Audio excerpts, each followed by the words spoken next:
Rising Rajasthan global summit 2024 और summit के तहत हुए एमओयू की आज सीएम भजनलाल शर्मा समीक्षा करेंगे। 1000 करोड़ रुपए से अधिक के एमओयूज की समीक्षा होगी। समिट में हुए 124 एमओयू की समीक्षा करेंगे मुख्यमंत्री भजनलाल शर्मा। बैठक में कृषि, शिक्षा, सूचना प्रौद्योगिकी, उद्योग और वाणिज्य, चिकित्सा सहित स्वास्थ्य, खनन, पर्यटन और नगरीय विकास एवं आवासन विभाग के अधिकारी मौजूद रहेंगे। प्रदेश को निवेश अनुकूल बनाने के लिए बड़े बदलाव हुए हैं। राजस्थान निवेश प्रोत्साहन योजना 2024 के तहत 9 नई नीतियां भी जारी हुई हैं। राइजिंग राजस्थान ग्लोबल समिट में 35 लाख करोड़ से अधिक के एमओयू हुए थे। सीएम भजनलाल शर्मा की एमओयू को धरातल पर उतारने की ये कवायद। तो जो भी बड़े इन्वेस्टर्स ग्लोबल समिट में पहुंचे, बड़ी कंपनीज के साथ जितने भी एमओयूज हुए, इंटरनेशनल कंपनीज के साथ एमओयूज हुए, उन एमओयूज को धरातल पर उतारने की कवायद अब जारी है। प्रदेश के विकास को पंख लगाने की दिशा में लगातार सीएम भजनलाल शर्मा काम कर रहे हैं और इसी के तहत सबसे बड़ा इवेंट 2024 का रहा राइजिंग राजस्थान ग्लोबल समिट। और उस समिट में जो एमओयू हुए 1000 करोड़ रुपए से भी अधिक के एमओयू, उनकी अब समीक्षा होगी। कैसे उन्हें धरातल पर उतारना है, कहां क्या क्या जो इन्वेस्टमेंट प्लान्स हैं उन्हें जमीन पर उतारना है, उन पर आगे काम करना है। अधिक जानकारी के लिए हमारे पॉलिटिकल एडिटर लाल सिंह फौजदार फोन लाइन पर जुड़ गए हैं। लाल सिंह, क्या कुछ पूरी जानकारी? देखिए, जितने भी एमओयूज हुए हैं लगभग हर एक डिपार्टमेंट को लेकर, तो उन्हें अब धरातल पर कैसे उतारना है, क्या आगे के प्लान्स रहने वाले हैं, इसे लेकर सीएम भजनलाल शर्मा एक्टिव नजर आ रहे हैं। समीक्षा मीटिंग होनी है, क्या अपडेट? देखिए मैंने बिल्कुल राइजिंग राजस्थान के शुरुआत से ही एक विशेष जो फोकस किया जा रहा था वो इस तथ्य को लेकर फोकस किया जा रहा था कि पिछले जो जितने भी इस तरह के समिट कार्यक्रम हुए हैं उस दौरान एक बड़ी मैं कह सकता हूँ चूक देखने को मिली कि जितने करोड़ के एमओयू साइन होते हैं वो जमीनी धरातल पर नहीं उतरते हैं। तो इसके पीछे क्या कमियां रही, उन कमियों को दूर करने का शुरू से प्रयास रहा, चाहे वो हर देश में अलग से आईएएस लगाने की बात हो या विभागवार आरएएस लगाने की बात हो, जो केवल राइजिंग राजस्थान का काम करेंगे। इसके साथ ही अब इस बात पर फोकस किया जा रहा है क्योंकि अब बड़ी संख्या में 35,000 करोड़ के एमओयू साइन हुए, रिकॉर्ड बना है। सफल राइजिंग राजस्थान समिट का कार्यक्रम संपन्न हुआ। अब सीएम का फोकस इस पर है कि वो जो तमाम एमओयू हुए हैं वो जमीनी धरातल पर उतर रहे हैं, कहीं कोई दिक्कत तो नहीं है। लिहाजा उन्होंने 1000 करोड़ से अधिक के एमओयू को खुद को अपने हाथ में लिए, उनकी समीक्षा को सीएम भजनलाल शर्मा करेंगे। और इससे पहले भी तमाम जो एमओयू हुए उसको लेकर चाहे जिला कलेक्टर से हो, चाहे विभाग के सचिव हो, चाहे मंत्री हो, सभी को उन्होंने निर्देश दिए रखे कि लगातार समय समय पर इनकी समीक्षा करें, कहीं कोई कमी हो तो उसको दूर करें। आज इसी कड़ी में तमाम जो 1000 करोड़ से अधिक के साइन हुए हैं इनकी समीक्षा सीएम भजनलाल शर्मा करेंगे। जी मैंने चलिए लाल सिंह, शुक्रिया जानकारी साझा करने के लिए आपका। तो 1000 करोड़ रुपए से अधिक के जो एमओयूज हुए हैं समिट में, उनकी आज समीक्षा होगी और लगभग हर एक डिपार्टमेंट में जो भी एमओयूज हुए हैं कैसे धरातल पर उतारना है, आगे आने वाले समय में क्या कुछ प्लान्स उनके लिए रहने वाले हैं, इसे लेकर आज मीटिंग। मुख्यमंत्री भजनलाल शर्मा का इकोनॉमिक विजन, सरकार का खजाना भरने की तैयारी और राजस्थान में पैसों की बरसात होगी। विकास और समृद्धि के लिए पैसों की कमी नहीं होगी। अब सरकार करेगी इंफ्रास्ट्रक्चर डेवलप करने के लिए बैंक समूह से एमओयू। आज 2 बैंकों और राजस्थान सरकार के मध्य एमओयू होगा। प्रदेश की रिन्यूएबल एनर्जी और संसाधनों की उपलब्धता पर फंडिंग के लिए बैंक ऑफ बड़ौदा और बैंक ऑफ महाराष्ट्र से राजस्थान सरकार का एमओयू होगा।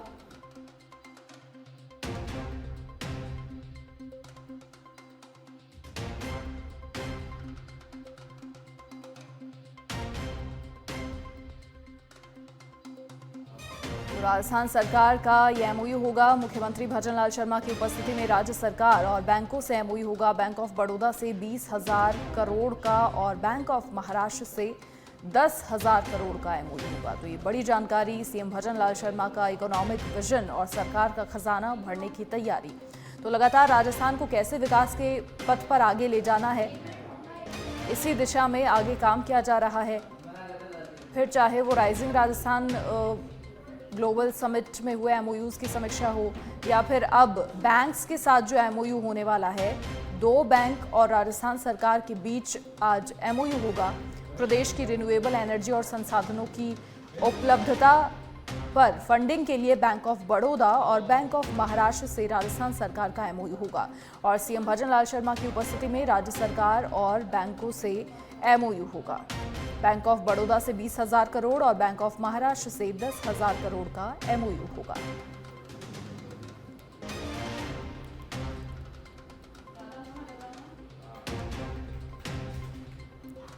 तो राजस्थान में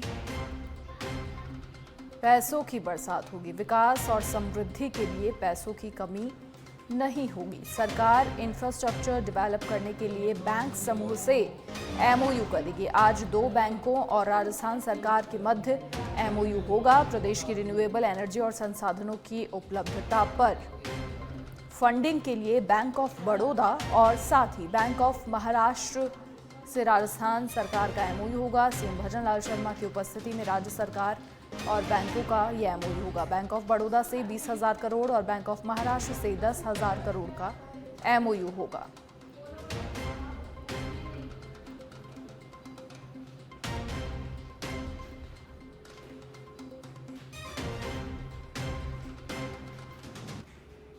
और अब जयपुर से खबर 9 जनवरी तक हो जाएगी भाजपा जिलाध्यक्षों में चुनाव प्रक्रिया संपन्न। भाजपा के राजस्थान निर्वाचन अधिकारी रूपाणी कराएंगे प्रदेश अध्यक्ष चुनाव। संगठन पर्व पूर्ण होने के बाद भाजपा कार्यकारिणी का विस्तार होगा।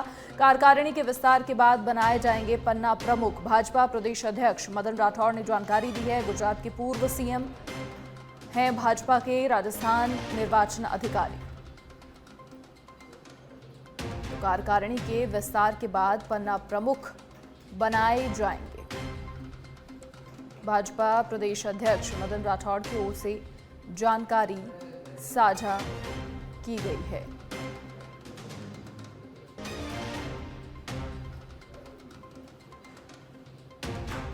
नौ जनवरी तक भाजपा जिलाध्यक्षों जो चुनाव प्रक्रिया है वो संपन्न हो जाएगी और भाजपा के राजस्थान निर्वाचन अधिकारी रूपाणी प्रदेश अध्यक्ष चुनाव करवाएं। संगठन पर्व पूर्ण होने के बाद भाजपा कार्यकारिणी का विस्तार होगा और लगातार कार्यकारिणी के विस्तार का इंतजार है। कार्यकारिणी के विस्तार के बाद पन्ना प्रमुख बनाए जाएंगे।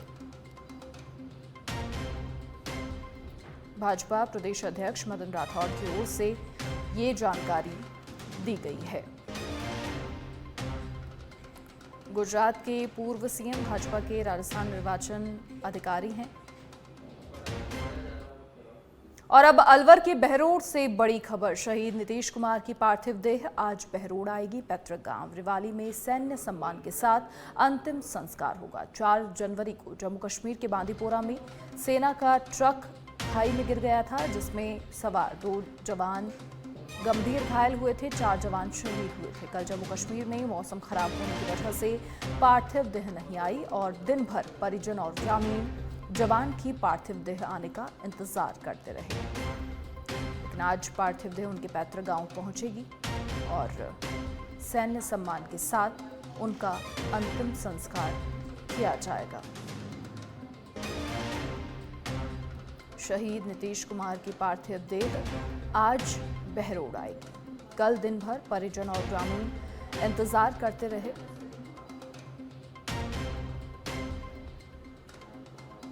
और रिवाली में सैन्य सम्मान के साथ अंतिम संस्कार। और प्रदेश में शीतलहर, कोहरा और बारिश का दौर शुरू होगा। मौसम विभाग ने अलर्ट जारी किया है। विभाग के अनुसार एक मजबूत पश्चिमी विक्षोभ 10 जनवरी से सक्रिय होगा। जयपुर, बीकानेर और भरतपुर संभाग के 15 जिलों में कोहरे के साथ बारिश होने की आशंका। बारिश के बाद प्रदेश में एक बार फिर शीतलहर का दौर शुरू होगा। दिन और रात के तापमान में 5 डिग्री तक गिरावट दर्ज की जाएगी। कई शहरों में 5 से 10 डिग्री तक अधिकतम पारे में गिरावट हुई। श्रीगंगानगर में सबसे अधिक दिन के अधिकतम तापमान में गिरावट दर्ज। मौसम केंद्र ने अगले 5 दिन तापमान में 3 डिग्री तक गिरावट की आशंका जताई है। तो ये मौसम को लेकर जानकारी मौसम विभाग की ओर से अलर्ट जारी किया गया है और एक बार फिर कोहरे ने ठंड बढ़ा दी है। आज भी कई जिलों में विजिबिलिटी काफ़ी कम।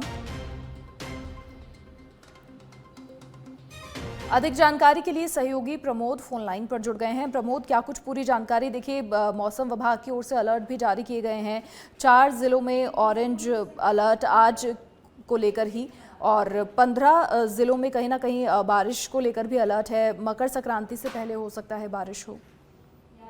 देखिए, मैं आपको बताना चाहूंगा, कोहरे का तो अलर्ट है, इसके साथ साथ 15 ऐसे जिले हैं जिन पे बारिश का भी अलर्ट मौसम विभाग ने जारी किया है। इसके अंदर जो मौसम है वो लगातार बदल रहा है। मौसम विभाग ने अलर्ट जारी करने के साथ उन्होंने कहा है कि पश्चिमी विक्षोभ है वो 10 जनवरी से सक्रिय होगा। इसके प्रभाव में ज्यादातर बीकानेर, जयपुर और भरतपुर संभाग के 15 जिले जो कोहरे और बारिश के साथ आने की संभावना है। इसके साथ ही अलग से जो शीतलहर है उसका दौर शुरू हो जाएगा और जो दिन और रात का जो तापमान है उसके अंदर करीब 5 डिग्री तक गिरावट होने की संभावना जताई गई है। ऐसे में कोहरे से कई हादसे भी कल हुए थे जिनके अंदर कई लोग घायल हुए थे और जो फ्लाइट्स है वो भी लेट हो रही है और ऐसे में जो किसान है उनके पास जो खेती है उनमें भी नुकसान होने की आशंका जताई गई है। मौसम विभाग के द्वारा लगातार कृषकों को अलर्ट किया जा रहा है कि फसलों को बचाने के लिए उचित उपाय करें। जी चलिए, शुक्रिया प्रमोद जानकारी साझा करने के लिए। तो शीतलहर, कोहरे और बारिश का दौर शुरू होगा। पश्चिमी विक्षोभ 10 जनवरी से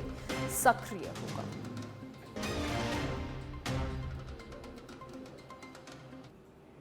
और इसी बीच एक और बड़ी खबर का रुख करेंगे। जिला कांग्रेस कमेटी का विरोध प्रदर्शन। आज जिले और संभाग रद्द करने के फैसले का विरोध कर रही है कांग्रेस। पीसीसी चीफ गोविंद सिंह डोटासरा और नेता प्रतिपक्ष जूली आज बांसवाड़ा दौरे पर रहेंगे और बांसवाड़ा जिला कांग्रेस कमेटी के विरोध प्रदर्शन में शामिल होंगे। सरकार के बांसवाड़ा संभाग को रद्द करने का विरोध कर रही है जिला कांग्रेस। सुबह 11 बजे जिला कांग्रेस कमेटी के विरोध प्रदर्शन में हिस्सा लेंगे पीसीसी चीफ गोविंद सिंह डोटासरा और नेता प्रतिपक्ष टीकाराम जूली। बांसवाड़ा जिला कांग्रेस कमेटी के विरोध प्रदर्शन में शामिल होंगे। सरकार के बांसवाड़ा संभाग को रद्द करने का विरोध किया जा रहा है जिला कांग्रेस की ओर से और सुबह 11 बजे का वक्त है जब जिला कांग्रेस कमेटी के विरोध प्रदर्शन में हिस्सा लेंगे पीसीसी चीफ गोविंद सिंह डोटासरा और नेता प्रतिपक्ष टीकाराम जूली।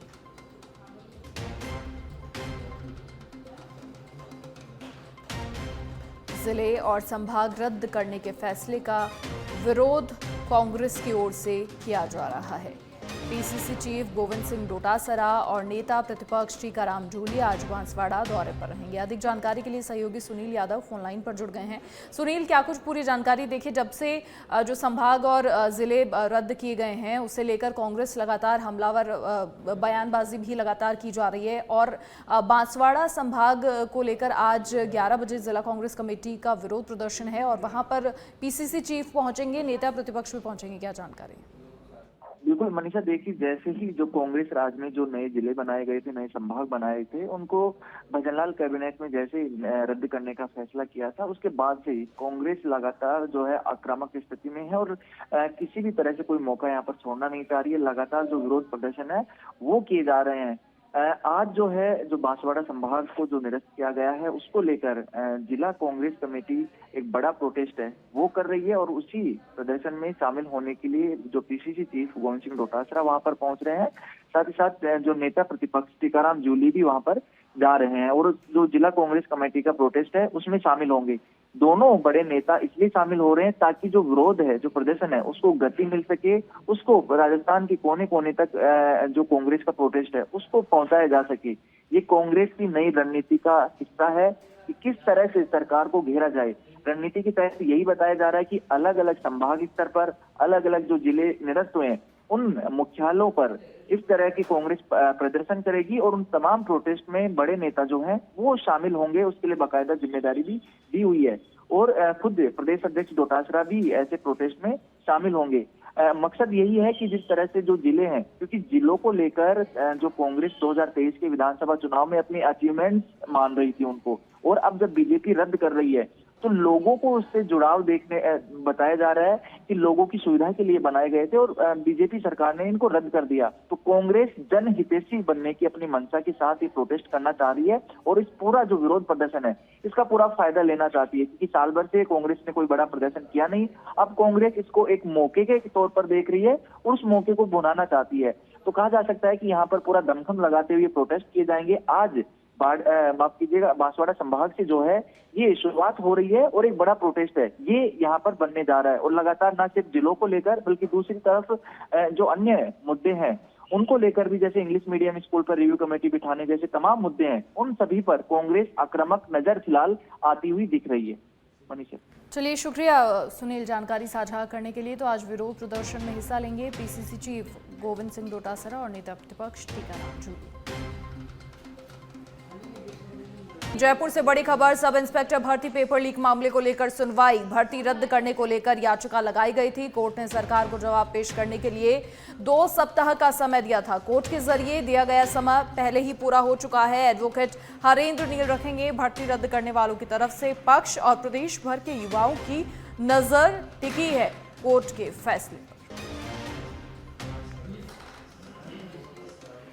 कोर्ट ने सरकार को जवाब पेश करने के लिए 2 सप्ताह का समय दिया था और वो समय पहले ही पूरा हो चुका है। और ऐसे में एडवोकेट हरेंद्र नील भर्ती रद्द करने वालों की तरफ से पक्ष रखेंगे और प्रदेश भर के युवाओं की नजर टिकी है कोर्ट के फैसले पर। आज क्या कुछ रुख रहता है, क्योंकि एक लंबे समय से भर्ती प्रक्रिया को रद्द करने को लेकर भी युवाओं का संघर्ष जारी है और ऐसे में उन सभी युवाओं की नजर आज रहेगी कोर्ट के फैसले पर। सब इंस्पेक्टर भर्ती पेपर लीक मामले को लेकर सुनवाई और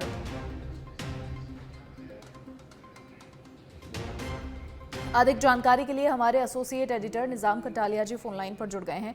निजाम जी, कोर्ट ने जो सरकार को वक्त दिया था वो पहले ही पूरा हो गया। आज एक बार फिर से कहीं ना कहीं कोर्ट में इस मामले को लेकर सुनवाई होने वाली है। प्रदेश भर के युवा जो संघर्ष कर रहे थे कि भर्ती परीक्षा को रद्द किया जाए, लगातार आंदोलन हो रहे थे, युवाओं और सरकार के बीच भी जद्दोजहद जारी थी। आज क्या कुछ देखने को मिल सकता है?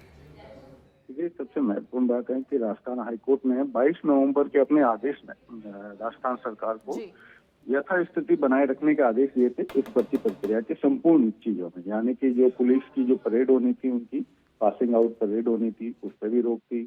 इसके साथ ही उनको किसी तरीके से दूसरी एक्टिविटीज को भी, नई एक्टिविटीज करने पर रोक थी। ऐसे में राजस्थान सरकार ने 31 दिसंबर को जो है इन सभी नए ट्रेनिंग जो एसआई है, इनको फील्ड ट्रेनिंग के लिए, प्रैक्टिकल ट्रेनिंग के लिए जिले आवंटित कर दिए थे। और ऐसे में अब आज एक नई एप्लीकेशन दायर हुई है। हरेंद्र नील है एडवोकेट और कैलाश चंद सहित 25 जो याचिकाकर्ता है वो पहुंचे और सरकार के इस आदेश के खिलाफ कि उन्हें नहीं दिया जा सकता और भर्ती को रद्द किया जाए। तो आज हाईकोर्ट चूंकि पहले से ही लिस्टेड था मामला और उसमें अभी ये याचिका, ये प्रार्थना पत्र और दायर हो गया है जिसमें कहा गया है कि राजस्थान सरकार का ये आदेश गलत है। ऐसे में आज हाईकोर्ट काफी कह सकते हैं, हाईकोर्ट में आज काफी गहमे रहेगी, क्योंकि सरकार को जवाब पेश करना था। जवाब पेश करने के लिए 2 सप्ताह का टाइम दिया था और ऐसे में जवाब पेश करने से पहले ही सरकार ने जो आदेश जारी किया है उसे लेकर आज हाईकोर्ट का क्या रुख रहता है, उस पर डिपेंड करेगा कि आगे इसमें क्या परिस्थितियां रहेगी। और देखिए, इससे पहले ट्रेनी जो एसआई हैं उन्हें जिलों में भेजने के आदेश को भी कहीं ना कहीं चुनौती और सुनवाई से पहले ही 20 को निलंबित भी कर दिया गया, तो ये भी अपने आप में एक बड़ा स्टेप कहीं ना कहीं कहा जा सकता है। देखिए, एसओजी ने 2001 जो एसआई भर्ती है, इस पूरे पेपर लीक के कांड में अगर कहे तो 70 लोगों को गिरफ्तार किया है। उसमें से 50 जो है वो सब इंस्पेक्टर है, यानी 50 थानेदारों को भी इस मामले में गिरफ्तार किया गया था, जिसमें से 26 लोगों को राजस्थान हाईकोर्ट से जमानत मिल चुकी है। तो यानी जिस बैच के 50 से ज्यादा जो एसआई हैं वो कहीं न कहीं संदिग्धता में हैं या वो निशाने पर हैं, वो गिरफ्तार हो चुके हैं, वो जांच के दायरे में। ऐसे में पूरी भर्ती प्रक्रिया को लेकर लगातार ये आवाज उठाई। एक पक्ष जो है, जो मंत्री रहे क्या अगर कहें किरोड़ीलाल मीणा, वो खुद इस भर्ती को रद्द करने की मांग कर चुके हैं। दूसरी तरफ जो पुलिस विभाग का इंटरनल डिपार्टमेंट है वो इसको भर्ती को रद्द करने की अनुरोध कर चुका है। जांच कमेटी के अंदर भी ये बात आ चुकी है। तो ऐसे में ये जो याचिका है वो पूरी तरह से ये दबाव बनाने के लिए कि कैसे भी करके इस भर्ती प्रक्रिया को, भर्ती को 2021 की जो भर्ती है उसको रद्द कर दिया जाए और नए सिरे से भर्ती की जाए। और जो प्रार्थना पत्र कल एडवोकेट नील की तरफ से, जो हरेंद्र नील की ओर से लगाया गया है कैलाश चंद्र वानी की ओर से, उसमें भी सबसे मुख्य रूप से यही कहा गया है कि सरकार का ये आदेश जो है ये रेगुलाइज करने के लिए कोशिश कर रहे हैं, जो अभी जांच के दायरे में है। और क्यों नहीं इस पूरे मामले की जो जांच है वो विस्तृत सिरे से कोर्ट की निगरानी में हो। तो ये आज के प्रार्थना पत्र का एक बड़ी मांग ये भी है कि कोर्ट की निगरानी में जो है पूरी जांच होनी चाहिए। और जैसा कि पुलिस ने जो SIT अलग जांच कर, तो SOG जो इस मामले में जांच कर, दूसरा इसको भर्ती प्रक्रिया को ही रद्द करने का पूरा अनुरोध किया है। जी चलिए, बहुत शुक्रिया निजाम जी तमाम जानकारी साझा करने के लिए। तो एडवोकेट हरेंद्र नील भर्ती रद्द करने वालों की तरफ से आज पक्ष रखेंगे और सभी युवाओं की नजर कोर्ट के फैसले। खबर अजमेर से है, जहां पर ख्वाजा मोइनुद्दीन चिश्ती के 813वें सालाना उर्स के मौके पर AICC महासचिव सचिन पायलट की ओर से मजार शरीफ पर चादर और अकीदत के फूल पेश किए गए। पायलट की चादर PCC अल्पसंख्यक विभाग के आबिद कागजी लेकर पहुंचे। पायलट ने संदेश में कहा कि अजमेर दरगाह शरीफ में ख्वाजा मोइनुद्दीन के 813वें उर्स मुबारक के मौके पर पूरी दुनिया से जियारत के लिए आने वाले जायरीनों को मुबारकबाद पेश करता हूँ। ये दरगाह हमारे वतन की गंगा जमुनी संस्कृति का प्रतीक है।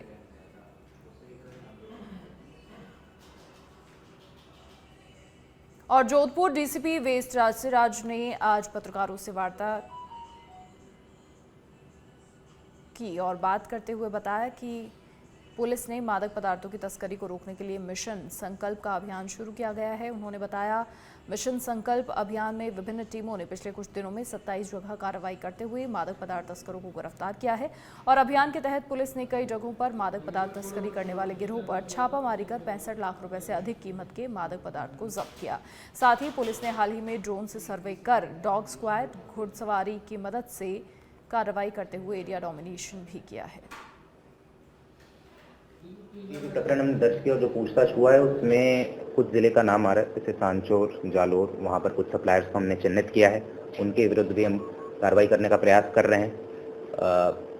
एक आधा प्रकरण में प्रतापगढ़ का भी नाम आया है कि वहाँ से भी आया है। अब प्रोडक्शन कहाँ पर हो रहा है, जब हम उन तक पहुँचेंगे जिनका ये नाम ले रहे हैं वही बता पाएंगे एक्चुअल प्रोडक्ट। और अब जयपुर से खबर, DCP नॉर्थ राशि डोगरा के निर्देश पर फॉलो अप। डकैती में पकड़े गए 7 लोगों की गिरफ्तारी से जुड़ा मामला। संजय सर्कल थाना पुलिस ने प्रभावी कार्रवाई की। कब्जे से 25 और मोबाइल बरामद किए गए हैं। एक खरीदार जरीफ को गिरफ्तार किया है। पूर्व में गैंग से 40 मोबाइल और 2 लैपटॉप बरामद किए जा चुके हैं।